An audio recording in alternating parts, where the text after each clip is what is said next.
Hello everyone, myself Shahidul Islam, your educator for today physics video lecture from Skoda Arena. Today our journey starts with the 10 directive problems of gravitation unit 6, which finds to simplify the way in dealing of this chapter in this video session series 1 out of 5. This will emphasize only the frequent questions suitable for NEET and JEE examinations. Here you will get everything great in science and art is simple to solve the problems. My dear students, gravitation is not responsible for people falling in love, but love the physics to attract all you desire. Set your goals high and don't stop till you get there. Start where you are, use what you have and do what you can. Stay tuned with us. We'll go through all chapters in this digital platform and motivate us to do little more for you by subscribing this channel. So please subscribe. Let us what the first question screen over here. At a point above the surface of Earth, gravitational potential 5.12 into 10 to the power 7 joule per kg. We know gravitational potential, as per the definitions, work done in carrying a body from infinity to a point of gravitational field by per unit mass. So from these definitions, the gravitational potential at any point in the field of gravitation is equal to Gm by r. G here universal gravitational constant, m is the mass of the planet and r is the distance from the center of the planet. And gravitational field intensity G equal to, for any planet, it is equal to Gm by r square. So therefore, dividing these two equations, gravitational potential by gravitational intensity, it is actually Gm by r by Gm by r square. Therefore, r is equal to V by G prime. And the value of potential, gravitational potential 5.12 10 to the power 7 and value of G is 6.4 and this is approximately equal to 8,000 km. Calculate the height of this point above the Earth's surface. So r plus h is equal to r. From here we can say h is equal to small r by capital R. Here small r is the distance of the point from the center of Earth and r is the radius. Therefore 8,000 km and r is 6,400 km. So this is 1600 km above the Earth's surface. So right option here is A. Next questions. A satellite is orbiting around the Earth. While in orbit, a small part separates from the satellite. The separated part falls directly to the Earth. It is not the right option. Moves in a spiral path and reaches the Earth after few revolutions about the Earth. It's also not the right option. Continues to move in the same orbit. This is right option. Move gradually further from the D also is the wrong answer. Actually, this is planet and a satellite moving around Earth.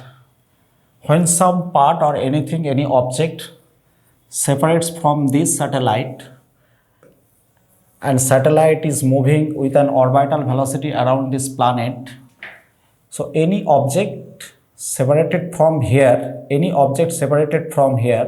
also move with the equal velocity in the same orbit in which the satellite is orbiting. So next question. The rotation of Earth having radius r about the axis speed up to a value such that a man at latitude angle 60 degree feels weightlessness. So we know G prime gravitational field intensity equal to G omega square r cos square theta. Theta here is the latitude.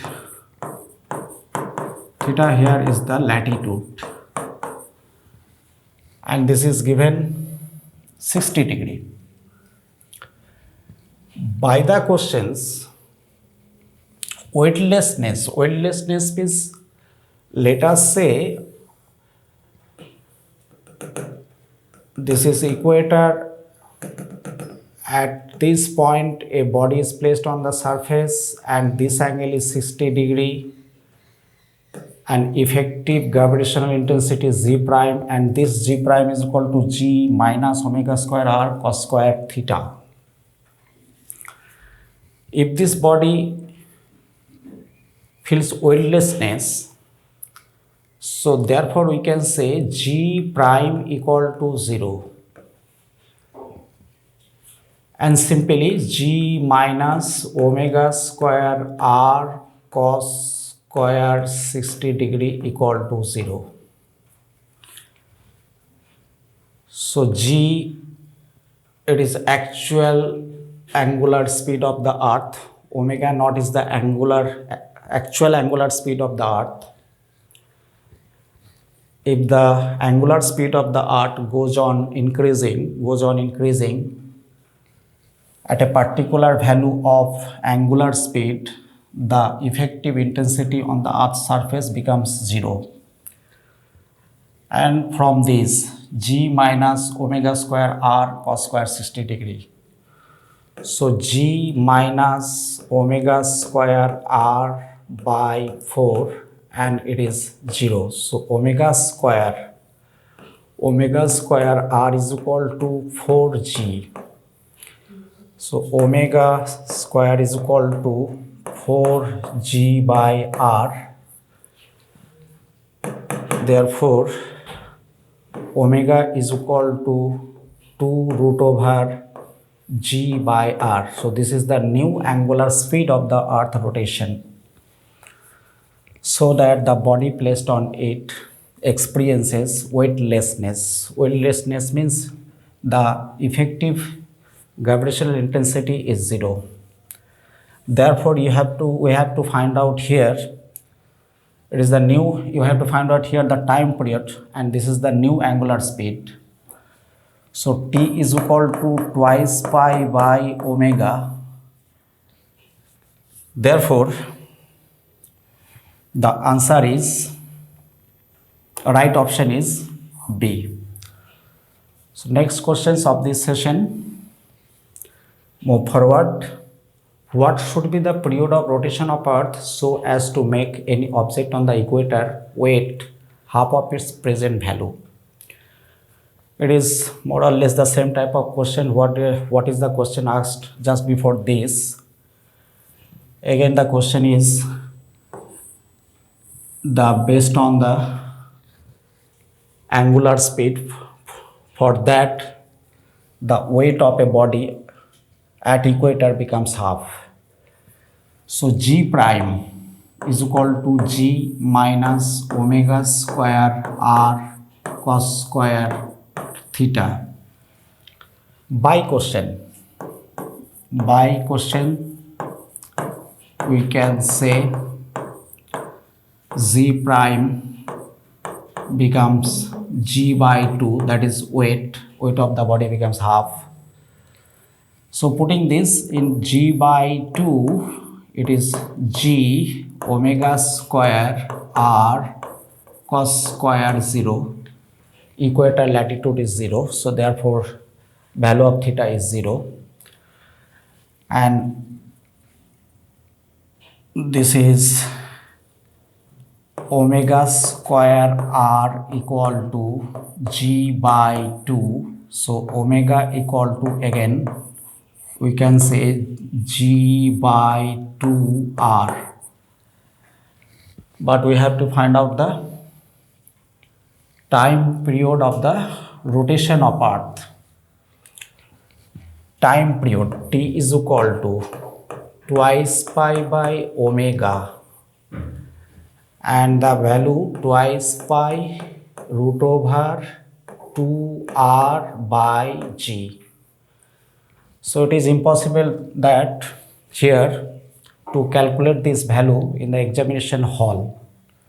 So my suggestions: rewrite this equation t 2 pi root over r by g, and it is multiplied by root 2. If we put the value of r and the value of g, so this value all time twice pi root over r by g, this value all time equal to, it is 84.6 minutes. You have to keep this information for the, if we have to keep this formula or the value of this equation, that is twice pi root over r by g, it is 84.6 minutes all time, and it is multiplied by 2, but don't multiply. You now go to better to go through the option asked here: A 2 hours, B 24 hours, C 8 hours, and D 12 hours. 84.6 minutes, it means 1 hour 24 minutes more or less, 40 second and 40 second. So if this value is multiplied by root 2, so the value should not be 8 hours, 12 hours and 24 hours. It is the actual time period of earth of rotation. So 24 hours is not the answer. So here the only one option approximately matches with A, that is 2 hours. Next amazing problem of this chapter: two bodies of mass m and m are placed at a distance d apart. The gravitational potential at a positions where gravitational field due to them is 0. So here two body is placed,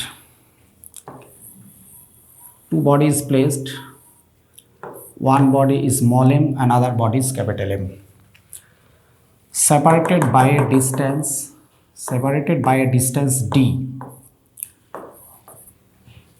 Within this two body, that is line joining between two body, one point can be found here where the gravitational field due to body M and gravitational field due to the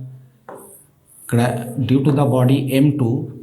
So at this point the gravitational field intensity is 0, because gravitational field due to them is 0. So we have to find out the point where the gravitational field intensity is 0 due to this two body. Okay, let us say this distance is r1 and this distance is r2. So at this point z1 equal to z2, that is the magnitude of the gravitational field intensity at that point are equal and opposite to each other. So net gravitational field intensity at that point is 0. So from this we can say Gm by r1 square, and this is Gm by r2 square. So r1 square by r2 square is equal to m by m. the ratio of the distance r1 by r2, it is root over of m by root over of capital M. So by simple arithmetic, it is the result at a point where the gravitational field intensity is 0 and r1 by r2 is root over m by root over m, capital M. So by simple arithmetic, we can say r1 by r1 plus r2 is equal to root over m by root over capital M plus root m. It is the simple arithmetic. So r1 is equal to r1 plus r2 is the separation between two bodies. So this is d root m by root m plus root capital M. Similarly, if the r1 is equal to d root over small m by root over m plus root over capital M, similarly we can say r2 is equal to d root over m by root over m plus root over m. So these are the distance from the bodies respectively at where the gravitational intensity field is 0. Potential. Here the question is asked the gravitational potential at that point where the gravitational field intensity is 0. So you know V equal to minus Gm by R1. This is the gravitational potential. In the equation of gravitational potential, you have to use minus because this potential, this means this minus represents or this minus signifies that the potential due to this body is attractive. Due to the attractive field or field due to the attractive force, the potential energy or potential anywhere is always negative, and this is minus G capital M by R2. So simply by putting R1 R2 here, minus G, it is M by R1 plus capital M by R2. So if we put the value of R1 R2, you can pause the video and calculate the putting the value R1 R2 and calculate the potential at the point where gravitational intensity is 0. Certainly you get the answer D. So next question, two particles having masses m1 m2 start moving towards each other due to the gravitational attraction. Initially one body m1 and other body, let us say m2, initially they are separated at a distance infinity. So initially separated, the two bodies are separated by infinite distance. Because of the gravitational attraction on the body 1 on 1 by 2, and you know this is on 2 by 1, and this force, it is gravitational interaction between the two bodies, and it is, let us say, F. So due to this gravitational interaction, the body start moving towards each other. If we think that the total these two bodies is a single system, then we can say the gravitational interaction between these two bodies is the internal force.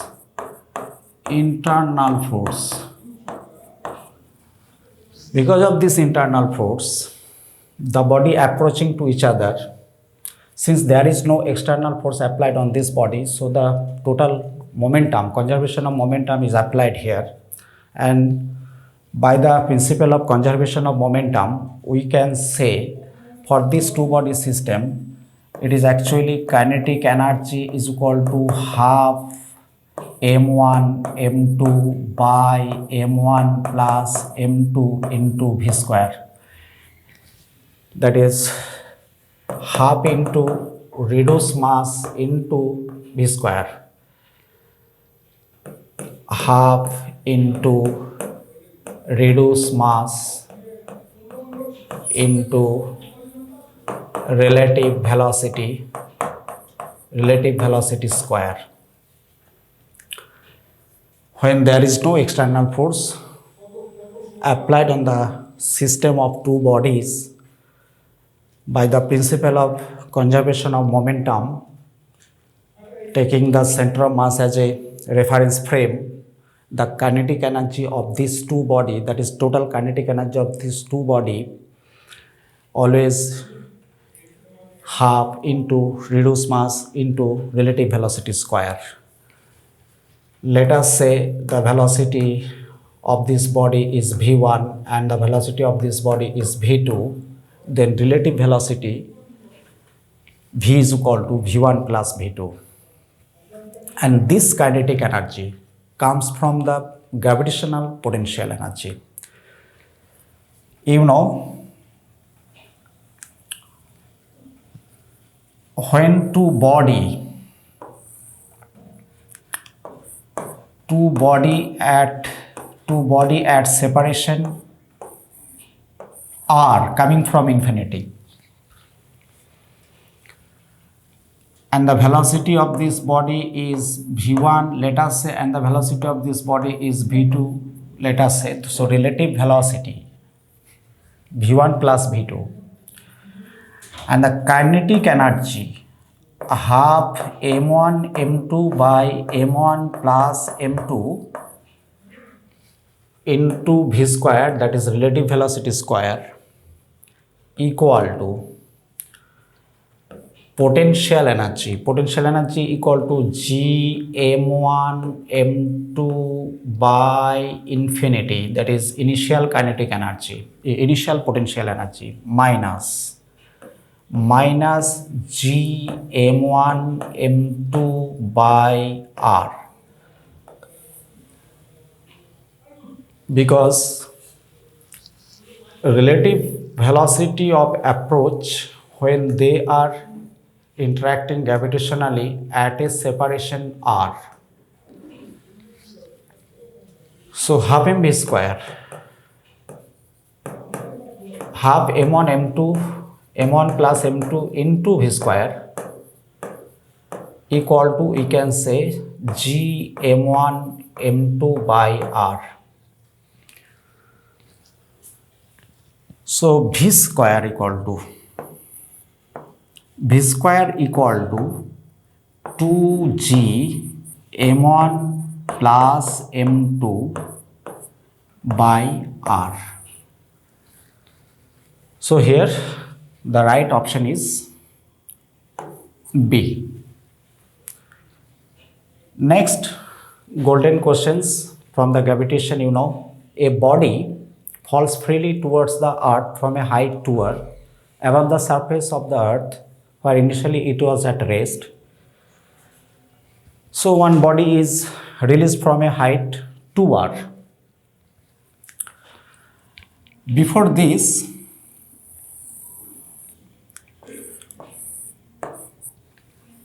we have to discuss the change in potential energy. What is the change in potential energy? Let us say one body is placed on the earth's surface. So what is the potential energy? Potential energy is equal to minus g m by capital R. Capital R is the radius of earth and capital M is the mass of earth and small m is the mass of the body placed on the earth's surface. Okay. And if this body is raised by height h, this is the height, potential energy here always minus g m m r plus h.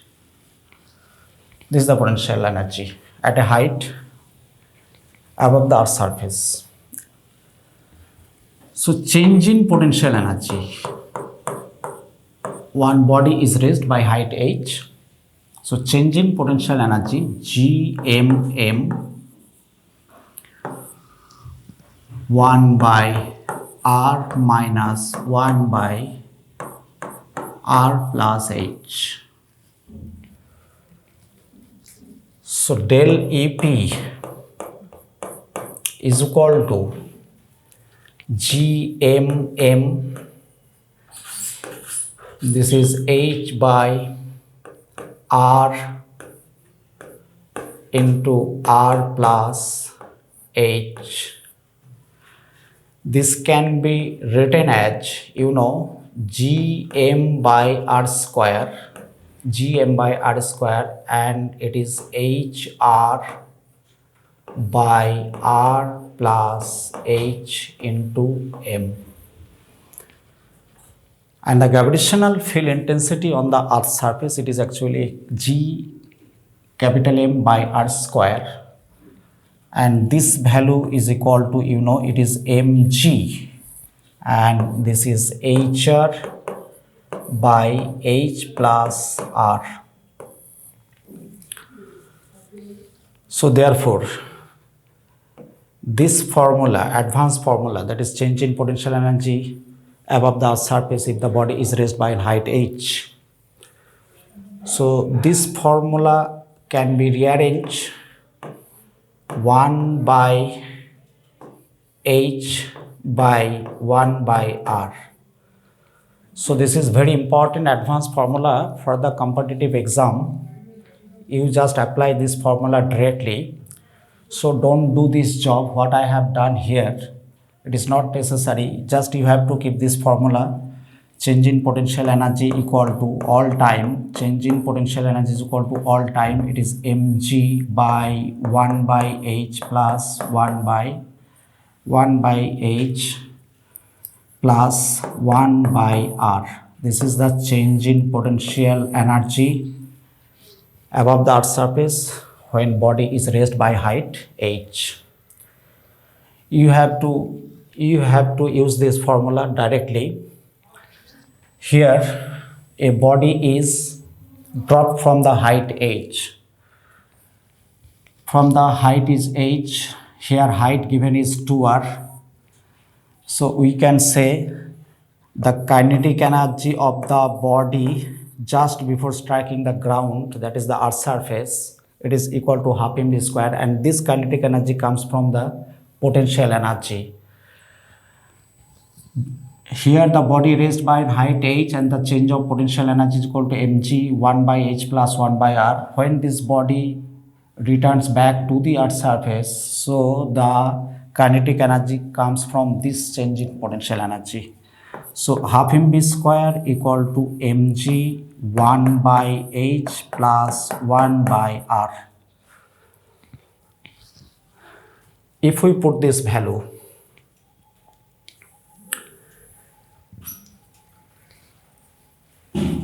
so in the competition hall, you just use this formula, del EP is equal to mg 1 by h plus 1 by r, and directly write half mv square mg by 1 by h plus 1 by r. So v square is equal to 2g 1 by 2r plus 1 by r.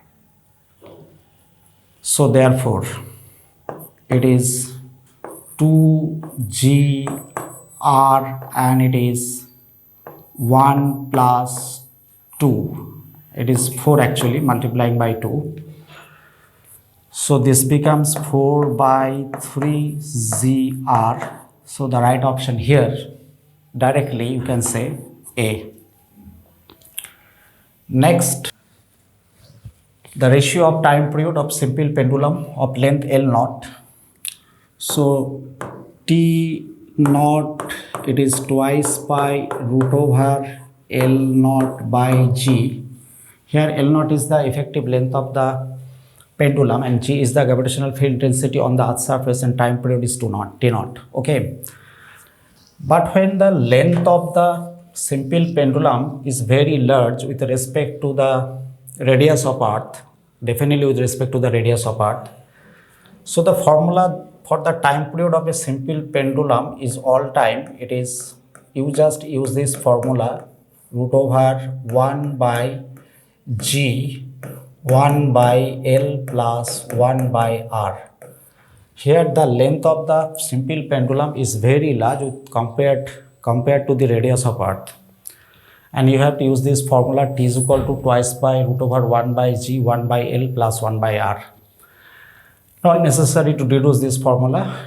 For the competitive exam, you just use this formula as a ready-made formula. So therefore, in the problem, pendulum of infinite length, this means the effective length of the pendulum is very large compared to the radius of earth. So L is greater than R, or you can say directly L equal to infinity, whatever may be the. So T is equal to twice pi root over 1 by Z, and this becomes 1 by R. Twice pi, it is R by G.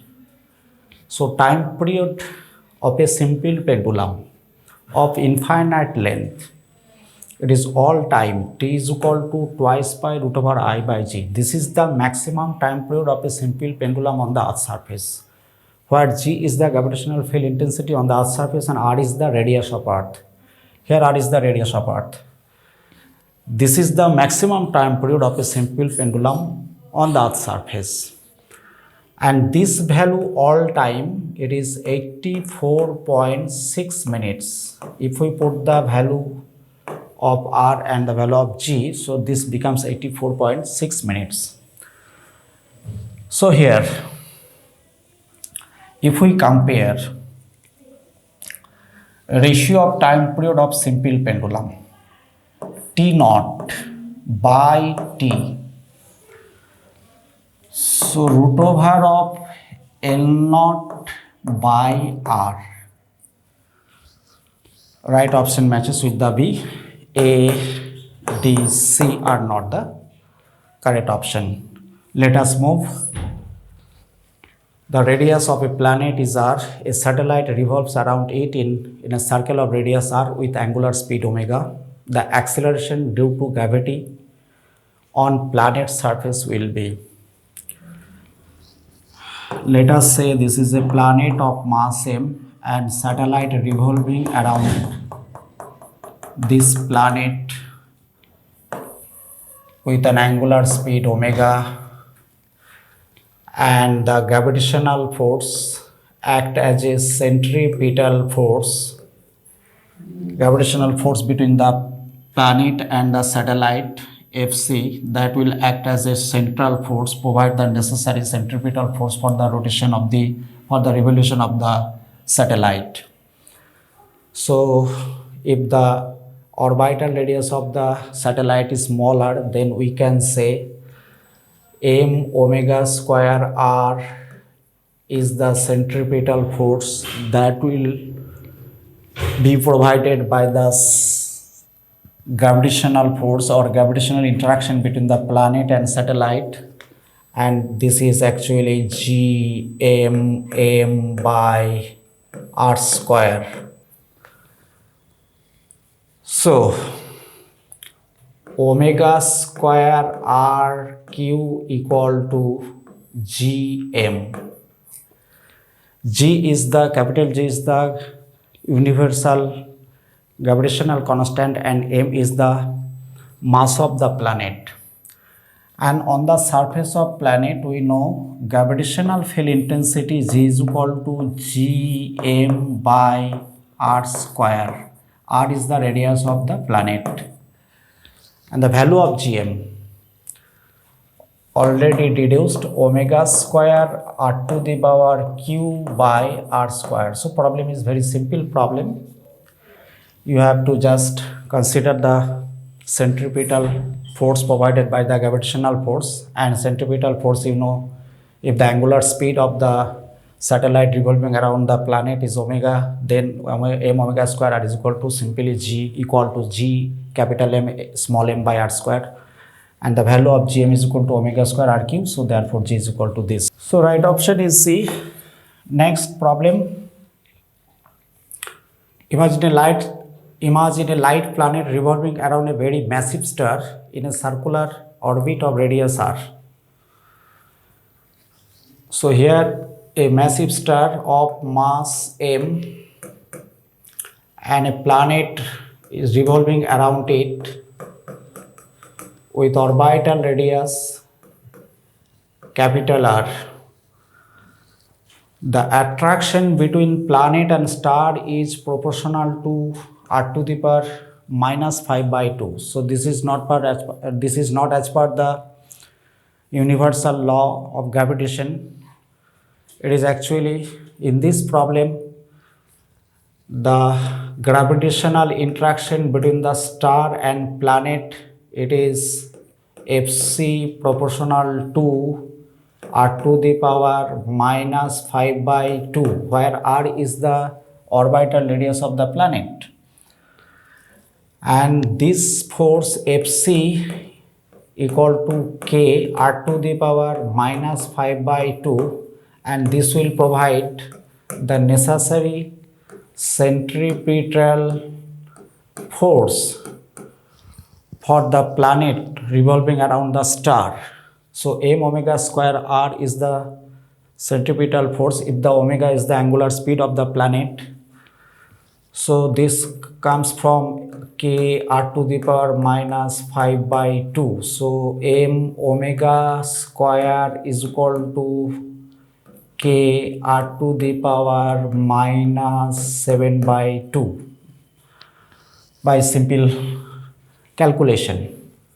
So we can say the angular speed of the planet is proportional to r to the power minus 7 by 2. Since we know time period of the revolution, it is actually twice pi by omega. So therefore, you know, omega proportional to 1 by t. So from this relation, we can say t square proportional to r to the power 7 by 2. So right option here, directly we can say t square is proportional to r to the power 7 by 2. So in this way, we will come back in our second video lecture 2, having 10 questions, important questions. So that's all for today. Have a good day.